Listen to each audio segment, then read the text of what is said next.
Ang mabuting balita ng Panginoon ayon kay San Juan. Noong panahong iyon, tumingala si Jesus sa langit at ang wika, Ama, dumating na ang oras.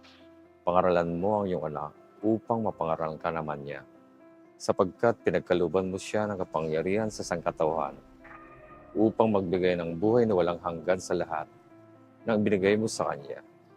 Dinadalangin ko sila, hindi ang salibutan, kundi ang lahat ng binigay mo sa akin, sapagkat sila'y iyo. Naibigay ko na sa kanila ang iyong salita, at kinapupuutan sila ng salibutan, sapagkat hindi na sila makasalibutan, tulad kong hindi makasalibutan. Hindi ko dinadalangin alisin mo sila sa salibutan, kundi iligtas mo sila sa masama. Hindi sila makasalibutan, tulad kong hindi makasalibutan. Italaga mo sila sa pamamagitan ng katotohanan. Ang salita mo'y katotohanan.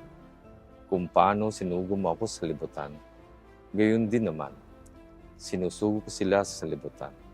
At ang alang-alang sa kanila'y italaga ko ang aking sarili upang maitalaga rin sila sa pamamagitan ng katotohanan. Hindi lamang aking mga alagad ang dinadalangin ko, kundi pati ang mga mananalig sa akin dahil sa kanilang pahayag. Maging isanawa silang lahat, Ama, kung paanong ikaw ay nasa sa akin at ako'y nasa sa iyo. Gayon din naman, maging isa sila sa atin upang maniwala ang salibutan na ikaw ang nagsugo sa akin. Ang karangalang ibinigay mo sa akin ay binigay ko sa kanila upang sila'y ganap na maging isa, gaya nating isa. Ako'y nasa kanila at ikaw nasa akin, upang lubusan maging isa.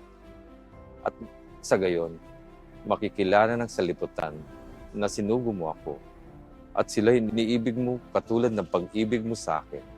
Ama, nais kong makasama sa aking kinaroonan ang mga binigay mo sa akin, upang mamasdan nila ang karangalang bigay mo sa akin. Sapagkat inibig mo na ako bago pa nilikha sa libutan.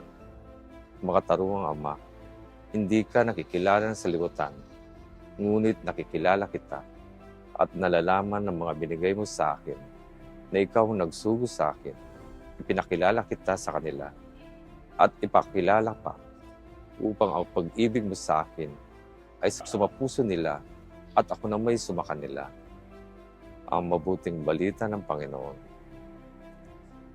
Sa aking pinagtarubuhan, ako ay minsan nagbiro sa mga kasamaan sa trabaho at di kaaya-ayang salita na nasabi ko.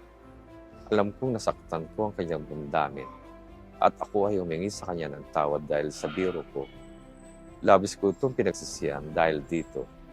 Ako ay tuwing nagdarasal ng Santo Rosario na ako ay humihingi ng tawad sa ating Panginoong Jesucristo at ako ay nagsisi sa naging kasalanan ko. Manalangin po tayo. Nagpapasalamat ako sa paggising sa umaga at ako ay lagi niyo po akong ginagabayan sa aking gawain. Ilay niyo po ako sa masama at kapamakan araw-araw. Idinadalangin ko sa ngalan ni Jesucristo kasama ng Espiritu Santo, magpa sa walang hanggan. Amen.